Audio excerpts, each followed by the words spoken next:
Hey out there in Mommy Land. This is Mom Unfiltered. I'm your host, Jacqueline. Today, we get to chat with my friend and sister, Overland Afo. She is a proud auntie mom residing out of Sugar House, Utah. She is originally from the beautiful island of American Samoa in the South Pacific. She is a grateful daughter of God that loves to empower and enhance the lives of all God's children. She is a caregiver, student, aspiring coach, and global humanitarian. She loves dancing, singing, writing, sports, and travel. Her ultimate dream is to one day be a God-driven wife and mother for her future family. You can follow Overland on Instagram at Apu Alofa, that is UPU_ALOFA. Don't forget to like, share, and leave a review on your podcast platform. And follow us on Facebook, Instagram, and YouTube at Mom Unfiltered CA. Now, it's time for our program.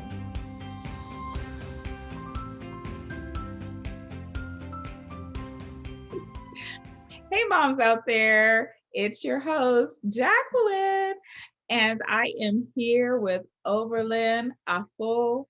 She is from Sugar House, Utah. I love the way you say that, Overland. How are you? I am so good and I'm so grateful to be here with you today. So thank you for having me. Oh, absolutely. I am absolutely overjoyed that you are here today with me. And thank you for being on the show today. We are talking about moms, and Miss Overland has been a mom of the community. She's like an auntie mom. All the children come to her.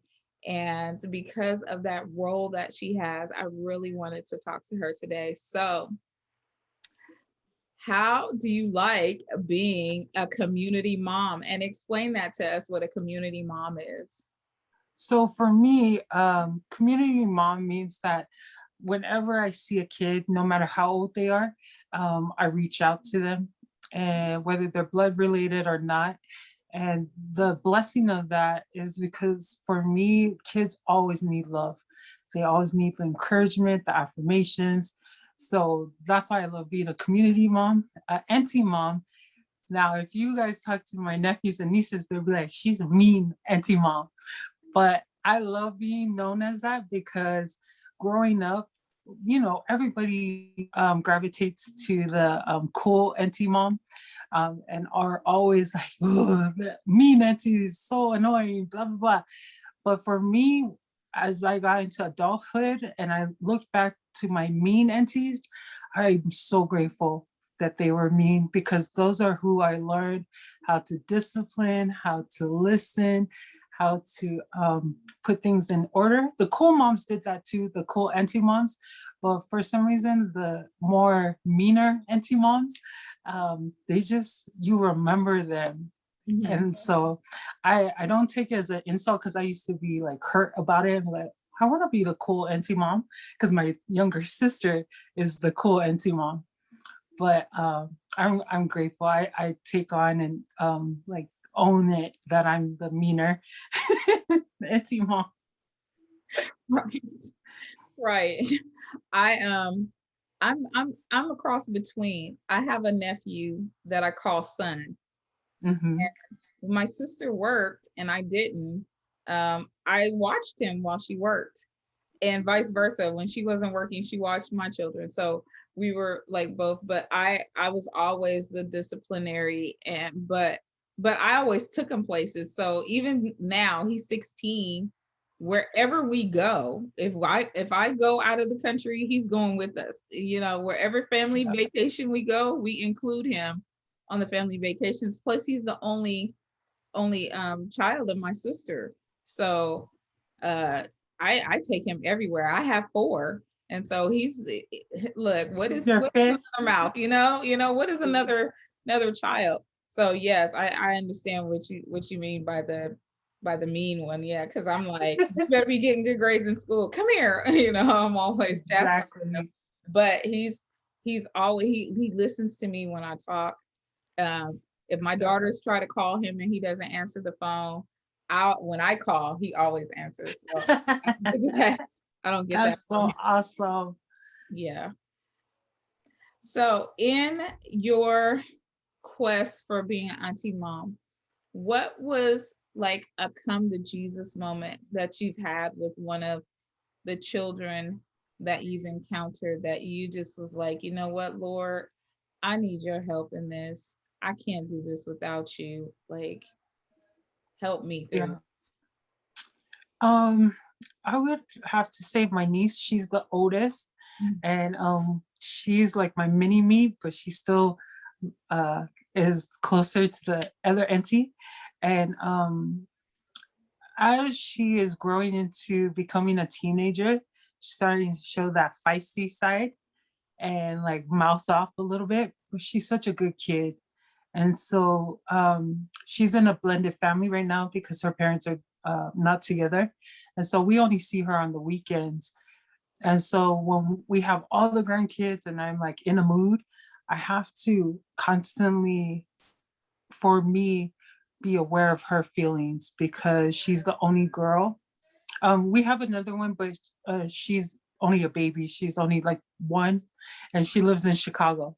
But this one, she is our baby. And so just this morning, because today is her anniversary when she got baptized, and Mhm. I had gotten all these notifications in Facebook, and so I sent her the pictures because I need her to know that even though she's away from us, that we love her. We love her and we're always celebrating her, even though we're not there every day.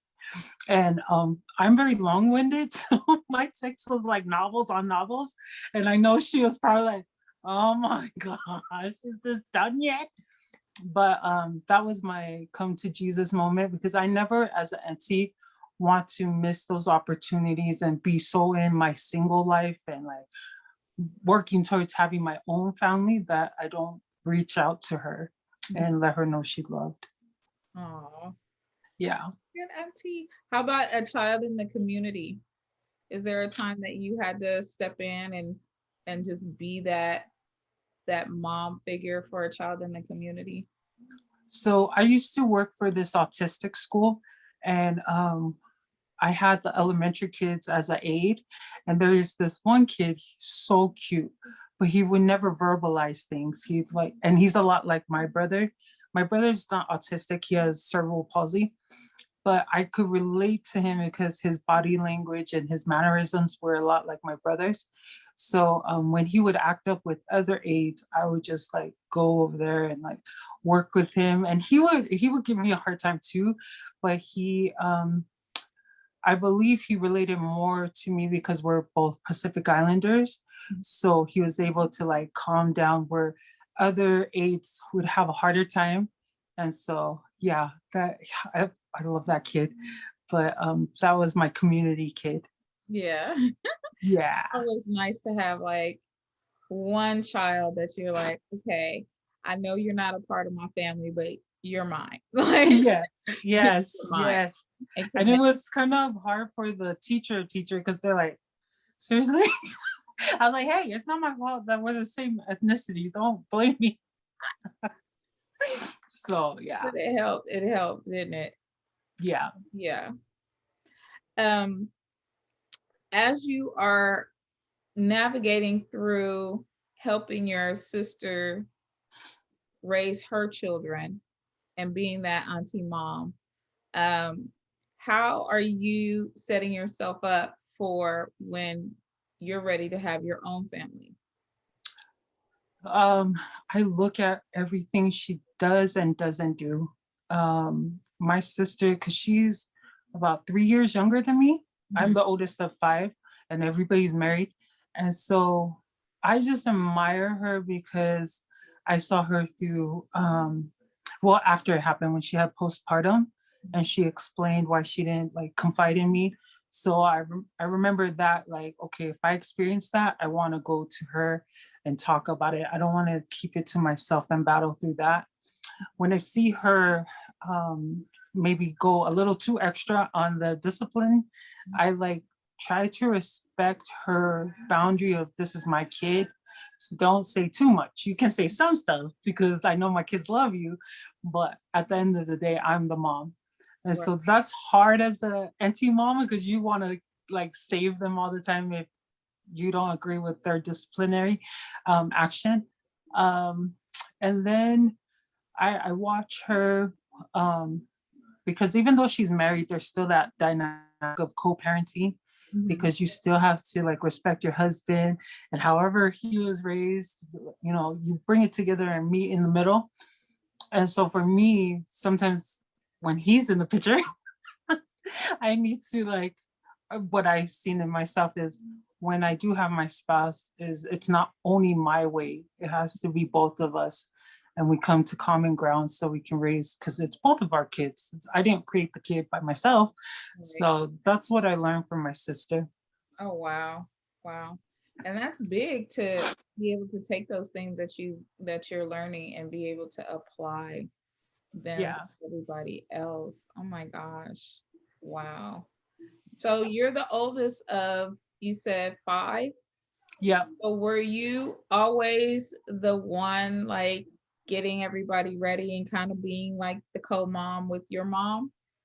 Yeah, so in elementary school, up until probably the 10th grade, and then my little sister started becoming that person because as a teenager, we were going through our parents' divorce, Mhm. and I was acting out in the sense of, okay, this is not the family I picked to break up, and what are we doing? And so I would say from the age of probably 6 to about 16, Mhm. I was that person. And then I like veered off and was being rebellious, hanging out past my curfew, being with my friends that are good people, but were making the wrong choices. And my sister stepped in Mhm. and she took on the responsibility of our youngest brother. And yeah, And then when did you come back around out of that?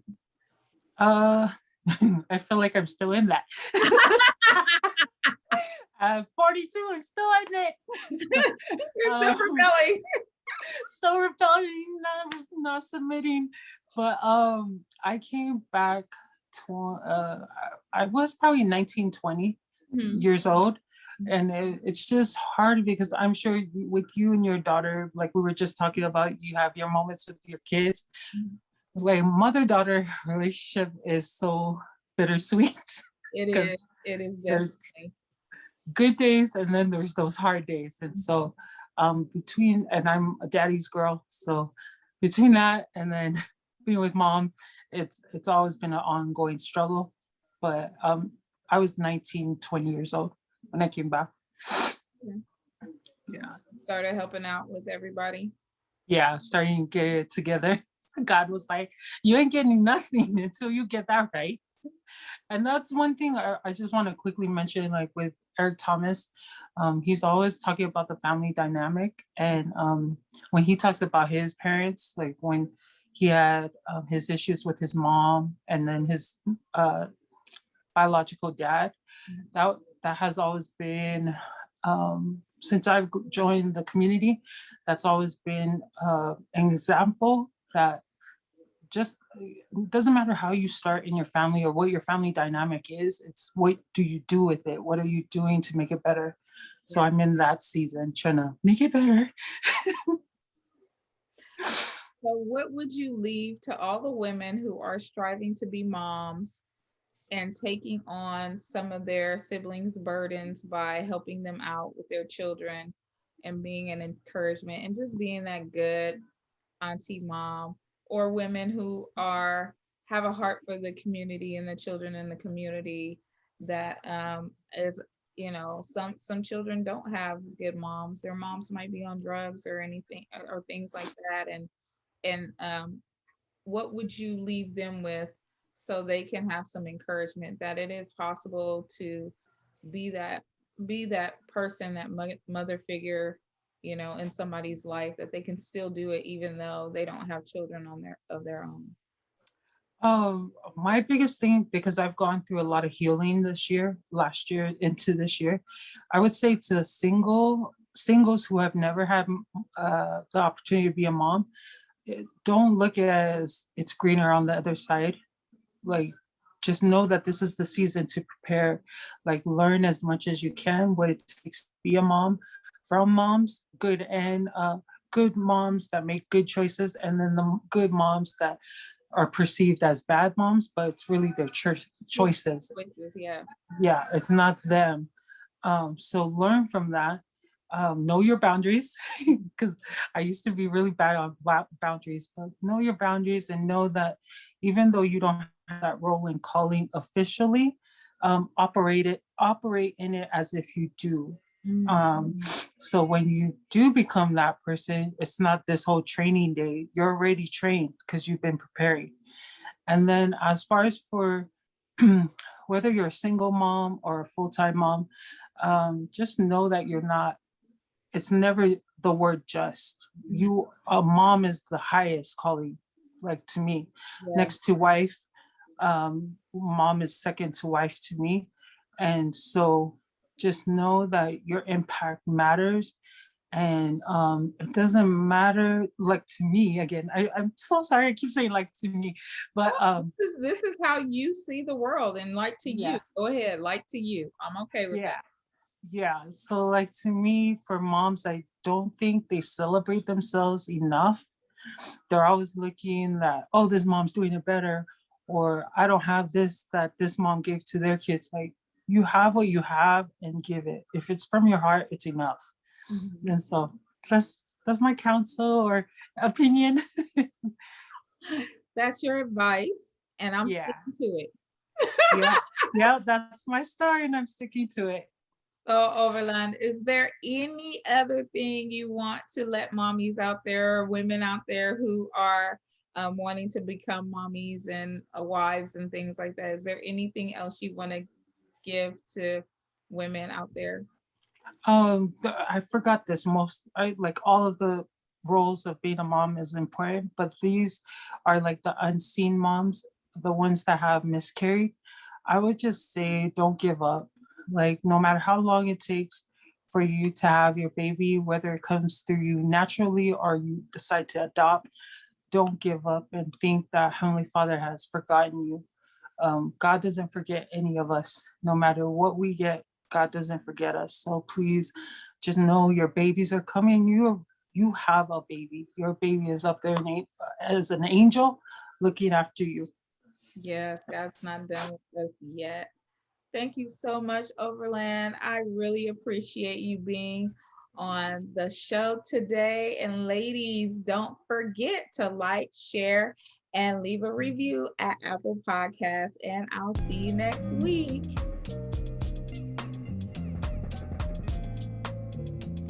Thank you for tuning into our program. Don't forget to like, share, subscribe, and leave us a comment. I can't wait to see you all next week on Mom Unfiltered.